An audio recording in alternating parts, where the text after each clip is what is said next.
How much has that win last week over Port Vale just re-energised the players as well as, I suppose, everyone else around the club? Yeah, it's always good to get 3 points, especially the position we were in. It gives us a lift, gets us out of the bottom two. With the addition of the new signings as well, it makes it feel a whole lot better.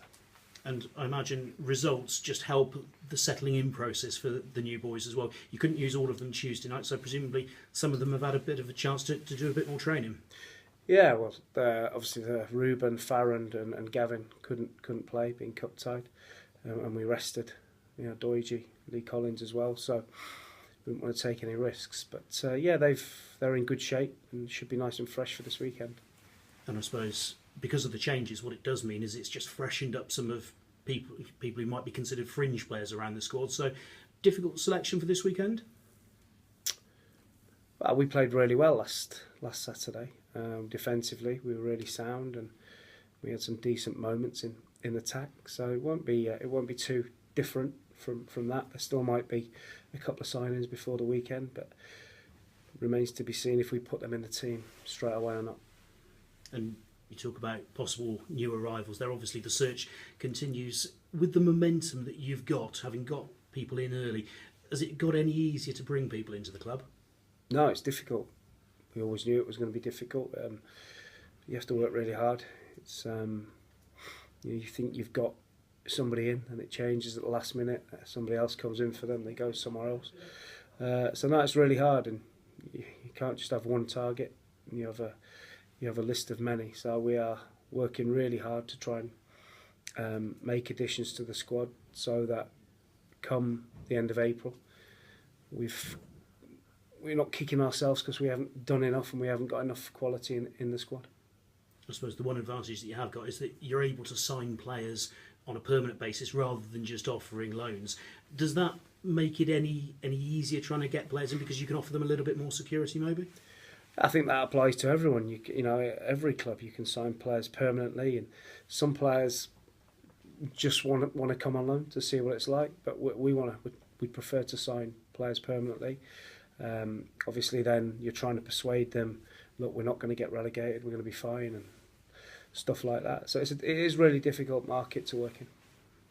What's the arrival of the new boys done for the existing players here? Have you noticed them sort of raising their games at all?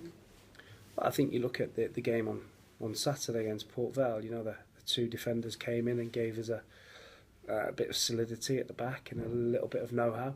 Obviously, Gavin Gunning's a little bit of a throwback in terms of he wants to speak and talk and shout at people and get them in the right positions. Farron's a big 6'4" quick centre back, and so that gave us that little bit solidity. And then when you've got Ruben up front with Doige, you always have a chance of scoring a goal. You mentioned Gavin, I suppose leadership qualities there is what it is, and is that something that maybe has been lacking in the team in some areas? Definitely difficult to find. You know, the academies are breeding that out of players. So those kind of players, you don't have to be a shouter and a screamer to lead. You can lead by example, or you get the respect of your teammates. But he is an old-fashioned one in terms of he never shuts up, and in a good way. And that's something that we need. And is that something actually you tell Scott? Look, don't get that out of players. Keep it in them if you possibly can. No, it's important that you have players that can affect every situation on the pitch. You know, if that's by opening the mouth and pushing people about, then it's a big factor. Like I say, I think it's going out of the game. Swindon, obviously, this weekend, one of your old clubs. Does that make it any different going there to anywhere else? No, still 3 points. It's a game that we want to win. We want to follow on from last Saturday. It's a big club in League Two, Swindon, big crowd, big stadium. So they'll be hoping to get the points to try and get back in the playoff picture. And we've got to try and get 3 points for a different reason. But no, it's still 3 points at stake, and 3 that we're desperately going to try and get. And I suppose there's only a couple of stops at the railway line as well, so potential for Rovers to take a fair few as well. Hopefully, yeah. Hopefully it's not too far for them and they can travel in their numbers. Are you surprised that Swindon aren't a little bit higher up the table? Because obviously, the expectation of their fans probably would be that they might be. Difficult though, when you look at the teams in the league, Luton, Notts County, Coventry City, some big teams in the league. It's not easy to, just because you're a big name, you have no divine right to be at the top of the league. And you know, they got some good players, got good staff, and I'm sure come the end of the season they'll be hoping to be up and around it for certain. And the 2-0 here, Forest Green played very well. Plenty of possession, but just not quite that cutting edge, and they put away their chances. They did. I wouldn't call them chances. I would call them gifts. But they've got some experienced players, you know, and they just waited for us to make those mistakes that day. But they've had some good results. You know, they beat Notts County a couple of weeks ago. They won away at Barnet, so we're aware it's going to be a tough game. And we'll have to play very well, and as well as we did last week to get the points. Injuries? How's the squad? All good. Yeah, we've got just Dale Bennett's injured. And that's about it. Thank you. Good luck. Thank you. Mark, when you look back at the game against Swindon here, you look at your team sheet then to your team sheet now, it's almost a completely different team. Yes, it's, you know, like I say, the summer was a difficult one for recruitment, and we're having to resurrect that now, rectify that now, and we've got some players in now that were always on our list, you know, in the summer. We couldn't quite get them, but better they're here now than not at all. Yeah, you look at that and say your team is sort of gradually growing and evolving.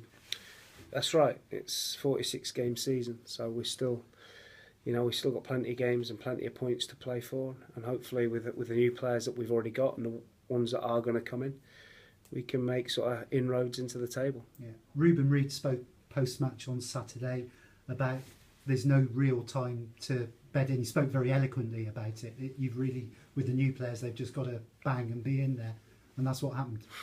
I think when you bring players in that have got a bit of experience, not in terms of them being 35 or whatever, but in terms of playing games, they get to grips with it a lot quicker. They understand what's needed, and listen, it's only one game, you know, but they settled in really quickly last week, and we need that to continue. Yeah. Looking briefly back on your time at Swindon, on 90 minutes away from taking them into the Championship, do you feel you got the credit you deserve there at Swindon? I don't think it's not about credit for me. It's about I did the job I was employed to do, and that was to promote a group of really young players for the club to sell on, and you know, and that's what we did. You know, we probably should have got promoted that year, but some things happened, and that's the way it was. And we sold players after that for a lot of money, but didn't replace them. So if you don't do that, you know what's coming. But I really enjoyed my time at Swindon. It's a big club, and there's some good people there. Yeah. Last Saturday you watched from upstairs, technical area, second half. Is there a similar plan? Yeah, so I've enjoyed doing it, and I think you get a more balanced view. You get a less emotional view, and I think it's important that you try and gain as much as you can, and try and the finest detail to win a game. So certainly that will continue. Yeah, just one more from me. Any players likely to be leaving or coming through at the moment? We're still chasing targets. We're hopeful there'll be a couple in before the weekend, and you know, there's players available to go from here, but we've not had any interest as of yet. Okay, cheers, Mark. Thanks, Ash. Thank you.